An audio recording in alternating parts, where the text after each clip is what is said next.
Pembacaan Alkitab 1 tahun, hari ke-127, 2 Tawarikh pasal 25-27. 2 Tawarikh pasal 25 ayat 1-28. Raja Amasya. Amasya berumur 25 tahun pada waktu ia menjadi raja, dan 29 tahun lamanya ia memerintah di Yerusalem. Nama ibunya ialah Yoadan dari Yerusalem. Ia melakukan apa yang benar di mata Tuhan, hanya tidak dengan segenap hati. Segera sesudah kuasa kerajaan itu kokoh di tangannya, dibunuhnyalah pegawai-pegawainya yang telah membunuh raja, yaitu ayahnya. Tetapi anak-anak mereka tidak dihukum mati olehnya, melainkan ia bertindak sesuai dengan apa yang tertulis dalam Taurat, yakni kitab Musa, di mana Tuhan telah memberi perintah, janganlah ayah mati karena anaknya, janganlah juga anak mati karena ayahnya, melainkan setiap orang harus mati karena dosanya sendiri.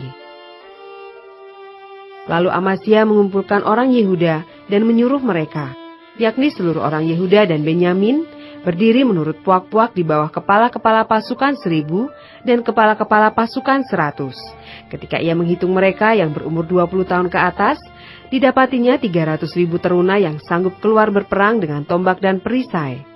Selain itu, ia menyewa 100.000 pahlawan yang gagah perkasa dari Israel dengan bayaran 100 talenta perak.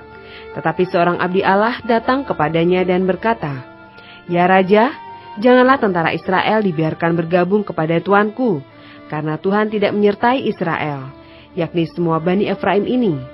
Dan jikalau mereka bergabung juga, bagaimanapun juga perbuatan dan kekuatanmu di dalam perang, Allah akan menggelincirkan engkau di depan musuh, sebab Allah mempunyai kuasa untuk menolong dan menggelincirkan."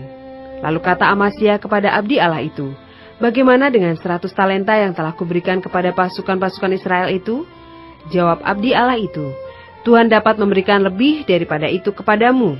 Kemudian Amasya memisahkan pasukan yang datang bergabung kepadanya dari Efraim, supaya mereka kembali ke tempat tinggalnya. Maka sangat marahlah mereka terhadap Yehuda.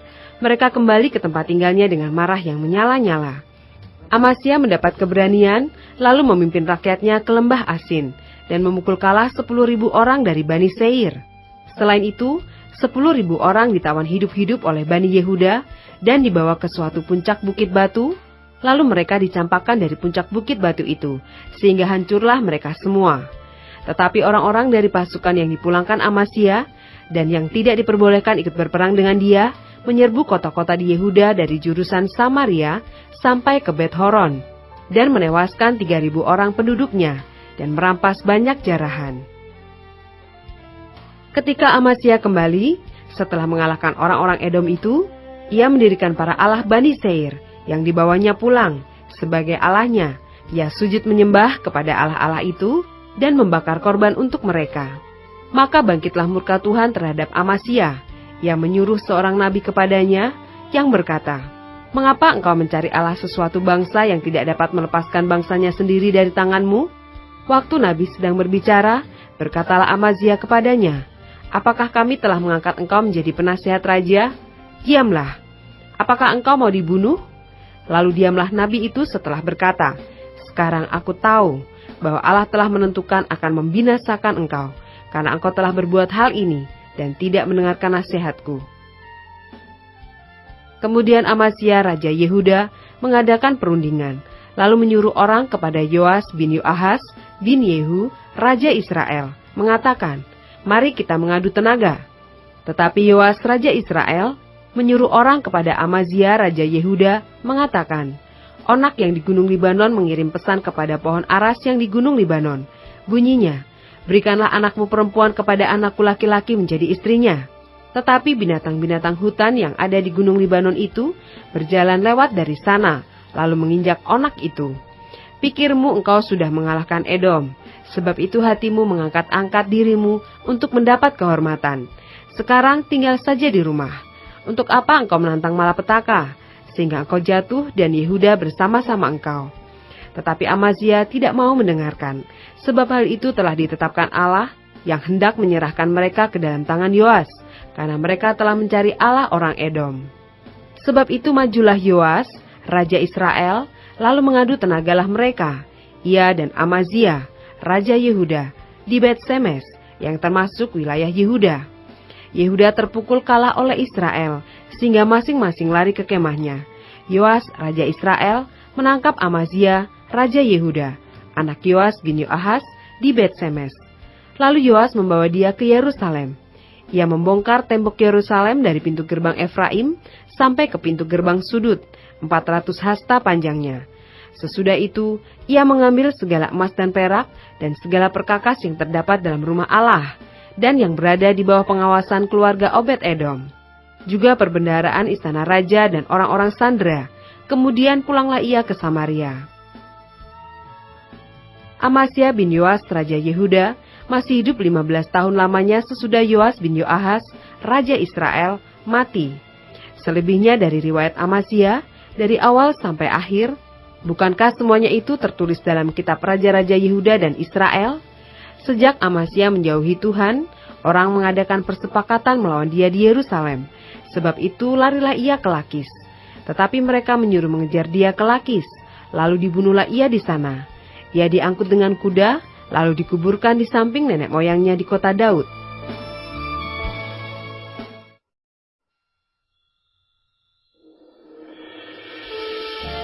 Dua Tawarikh pasal 26 ayat 1-23.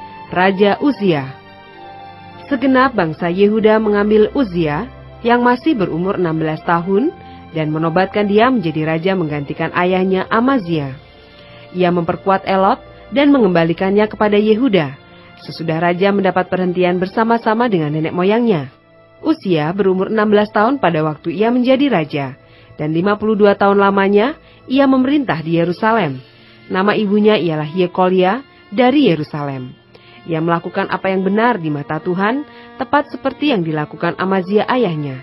Ia mencari Allah selama hidup Sakaria, yang mengajarnya supaya takut akan Allah. Dan selama ia mencari Tuhan, Allah membuat segala usahanya berhasil. Maka majulah ia berperang melawan orang-orang Filistin dan membongkar tembok Gat, Yabne, dan Asdod. Lalu mendirikan kota-kota di sekitar Asdod dan di lain-lain wilayah orang Filistin. Allah menolongnya terhadap orang Filistin dan terhadap orang Arab yang tinggal di Gur-Baal dan terhadap orang Meunim. Orang-orang Amon membayar upeti kepada Uzia. Namanya termasyhur sampai ke Mesir karena kekuatannya yang besar. Uzia mendirikan menara di Yerusalem, di atas pintu gerbang sudut, di atas pintu gerbang lebak, dan di atas penjuru, serta mengokohkannya.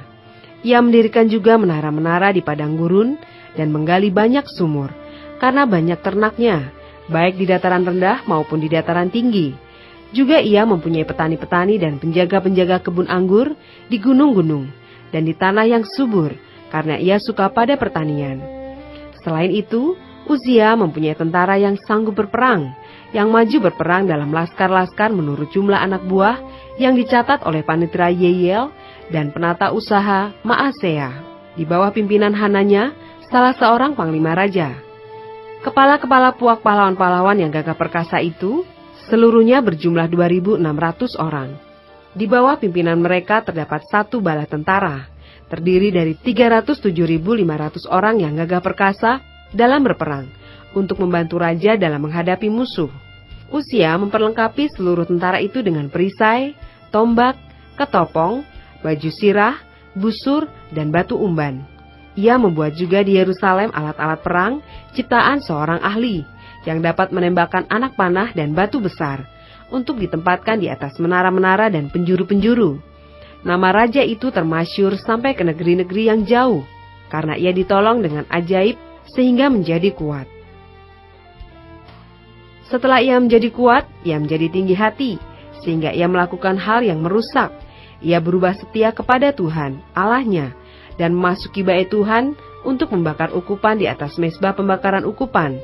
Tetapi Imam Azaria mengikutinya dari belakang bersama-sama 80 imam Tuhan, orang-orang yang tegas. Mereka berdiri di depan Raja Uzia dan berkata kepadanya, "Hai Uzia, engkau tidak berhak membakar ukupan kepada Tuhan. Hanyalah imam-imam keturunan Harun yang telah dikuduskan yang berhak membakar ukupan. Keluarlah dari tempat kudus ini, karena engkau telah berubah setia. Engkau tidak akan memperoleh kehormatan dari Tuhan Allah karena hal ini. Tetapi Uzia, dengan bokor ukupan di tangannya untuk dibakar, menjadi marah. Sementara amarahnya meluap terhadap para imam, timbullah penyakit kusta pada dahinya di hadapan para imam di rumah Tuhan, dekat mezbah pembakaran ukupan. Imam kepala Azaria dan semua imam lainnya memandang kepadanya, dan sesungguhnya ia sakit kusta pada dahinya. Cepat-cepat mereka mengusirnya dari sana, dan ia sendiri tergesa-gesa keluar, karena Tuhan telah menimpakan tulah kepadanya. Raja Uzia sakit kusta sampai kepada hari matinya, dan sebagai orang yang sakit kusta, ia tinggal dalam sebuah rumah pengasingan, karena ia dikucilkan dari rumah Tuhan. Dan Yotam anaknya mengepalai istana raja, dan menjalankan pemerintahan atas rakyat negeri itu. Selebihnya dari riwayat Uzia, dari awal sampai akhir, ditulis oleh Nabi Yesaya bin Amos. Kemudian, Uzia mendapat perhentian bersama-sama dengan nenek moyangnya, dan ia dikuburkan di samping nenek moyangnya di ladang dekat pekuburan raja-raja, karena ia berpenyakit kusta, kata orang. Maka Yotam anaknya menjadi raja menggantikan dia. 2 Tawari pasal 27 ayat 1-9. Raja Yotam. Yotam berumur 25 tahun pada waktu ia menjadi raja, dan 16 tahun lamanya ia memerintah di Yerusalem. Nama ibunya ialah Yerusa, anak Sadok. Ia melakukan apa yang benar di mata Tuhan, tepat seperti yang dilakukan Uzia ayahnya. Hanya ia tidak memasuki bait Tuhan. Tetapi rakyat masih saja melakukan hal yang merusak. Ia mendirikan pintu gerbang tinggi di rumah Tuhan, dan mengadakan banyak pembangunan pada tembok Ofel. Ia mendirikan juga kota-kota di pegunungan Yehuda, dan benteng-benteng serta menara-menara di hutan-hutan. Ia berperang melawan Raja Bani Amon dan mengalahkannya. Sehingga pada tahun itu juga, Bani Amon membayar kepadanya 100 talenta perak, 10.000 kor gandum, dan 10.000 kor jelai. Juga pada tahun kedua dan ketiga, Bani Amon membawa upeti itu kepadanya. Yotam menjadi kuat, karena ia mengarahkan hidupnya kepada Tuhan Allahnya. Selebihnya dari riwayat Yotam, segala peperangan dan tingkah langkahnya, sesungguhnya semuanya itu tertulis dalam kitab Raja-Raja Israel dan Yehuda. Ia berumur 25 tahun pada waktu ia menjadi raja, dan 16 tahun lamanya ia memerintah di Yerusalem. Kemudian, Yotam mendapat perhentian bersama-sama nenek moyangnya, dan ia dikuburkan di kota Daud. Maka Ahaz anaknya menjadi raja menggantikan dia.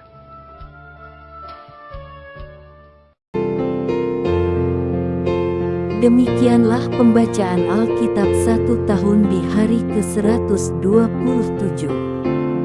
Yang berbahagia ialah mereka yang mendengarkan firman Allah dan yang memeliharanya.